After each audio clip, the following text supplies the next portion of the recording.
Yo, what is going on, guys? Welcome back to another video. So today I am giving you my top 10 NHL affiliated prospects in the entire league. And if you follow me on Instagram, you know that since Monday, I have been counting it down, the top 50, giving 10 per day. Now we have 11 through 50. Feel free to go check that out on the Instagram.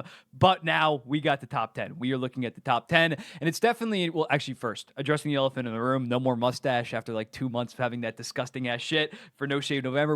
We raised a lot of money, thank God, for No Shave Movember, but it's gone. It's finally gone. Christmas gift to my parents to shave that shit. But now when it comes to the top 50, top 10, it's interesting because this is the mid-season list.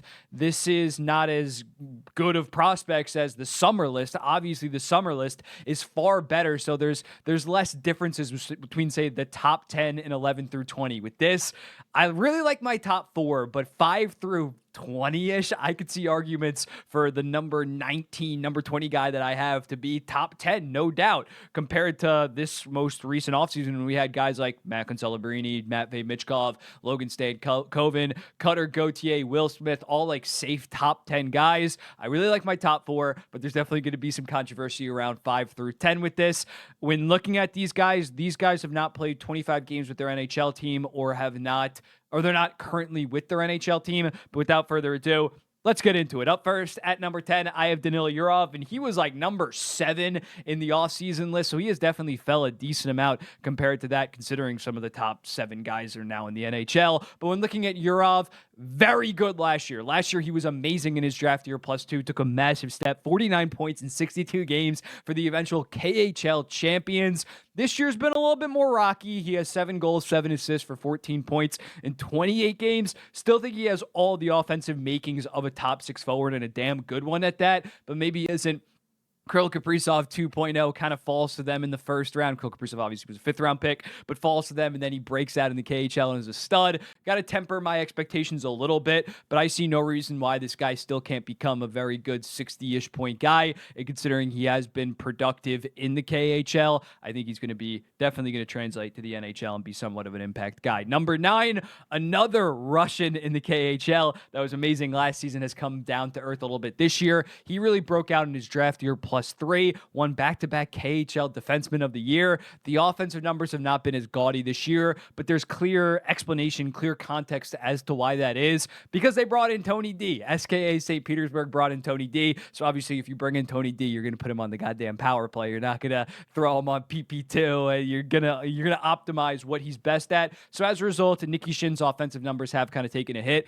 but this guy is still a big-ass dude at like 6'2", 6'3", basically everything offensively does at a high level. I think that he will be that Brett Burns replacement in Carolina. Maybe not a legit true number 1, but definitely an offensive 50-ish point guy on that top power play for the Carolina Hurricanes. Actually, they have Shane Gott to spare, but eventually he'll be on that top power play and be a very good player for Carolina. That's why he's number 9. Number 8. Artyom Levshunov, 2nd overall pick in 2024. I was a little bit lower on Artyom Levshunov than other people in the draft process. I had him at number 5. I still really like his game. I'm not quite as high on him as others. 9 points in 22 games at the AHL.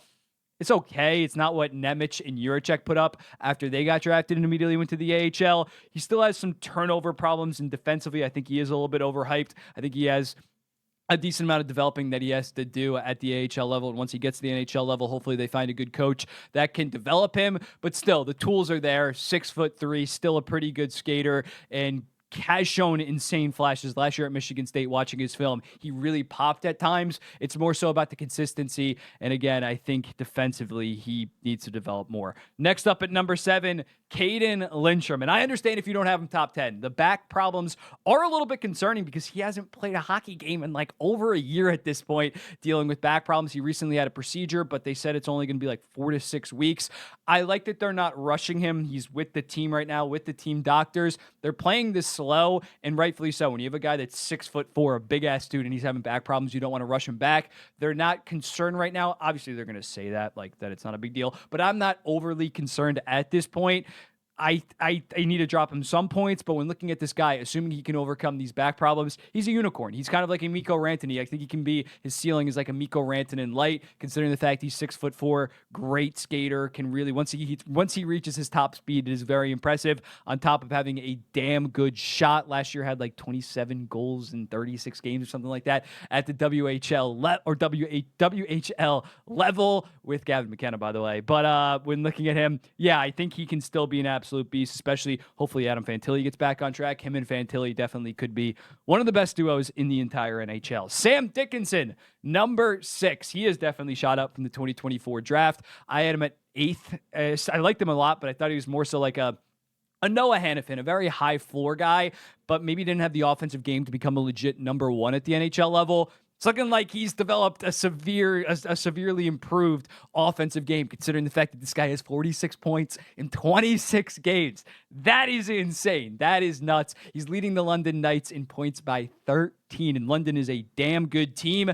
So yeah, now that it's looking like his offensive game is progressing, his playmaking and passing has taken massive steps, I think he can end up being a number 1 defenseman. Now San Jose not getting if they don't get Matthew Schaefer, it's not going to be the end of the world like we thought maybe on draft night, because we thought Dickinson was decent, but not really a future number 1.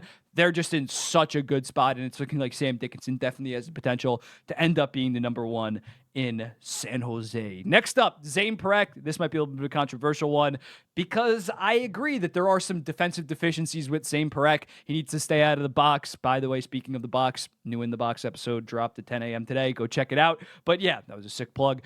Zayne Parekh, I'm just tantalized by the offensive potential. I think that he is just such a special offensive talent that we do not see often. You see shades of Cale Makar with his game at the blue line, the way that he's able to navigate and find his shot. I don't think he'll ever be defensively as good as Cale Makar, especially in like a 2022 season. But I think that offensively, he could end up being a top 5 offensive defenseman in the entire NHL. He definitely needs some more so defensive left-handed partner, but the tools are just so present with his offensive game that I would still bet on Zayne Parekh becoming a damn good offensive defenseman. Definitely at least a top pair offensive defenseman, power play specialist.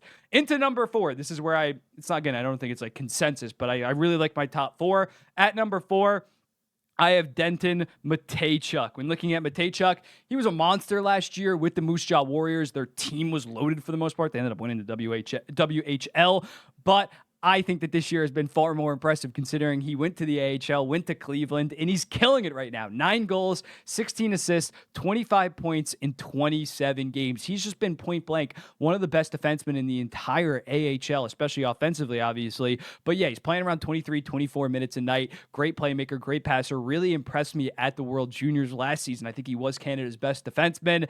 It might take him a little bit longer to really hit that stride at the NHL level in terms of becoming a legit top 50, top 40 defenseman, because he's going to have to be playing behind Zach Werenski. But in 5 years from now, it would not surprise me one bit if Denton Mateychuk is a 60 to 65 point low-end number 1 offensive defenseman that still can be solid defensively. He's 5'11", not that small, but he still has some ways to go defensively, but I think he's okay. And as a result, with that offensive talent, guy's a stud. Next up, Axel Sandin-Pellikka at number 3. This guy's progression has just been so impressive over in Sweden. Dominated the juniors in his draft year. Somehow went 17th overall, fell to the Detroit Red Wings. Then his first season, 18 points in 39 games, just under half a point per game. Now 22 points in 25 games in the SHL. That is special. He has an amazing shot. Not the hardest shot, but the way that he's able to make his shot deceptive and just so razor accurate and find shooting lanes from the blue line really impresses me. Great last year at the World Juniors. I'm really excited to watch him yet again, another year under his belt. He's awesome. Number 2, Ryan Leonard. And when looking at him, he probably might not be some other people's number 2. For me, this guy is just bust-proof. I know that might sound sus. I can't see this guy busting because he is just that complete 200-foot player. Does he have the physical tools of a Cayden Lindstrom to reach that high ceiling?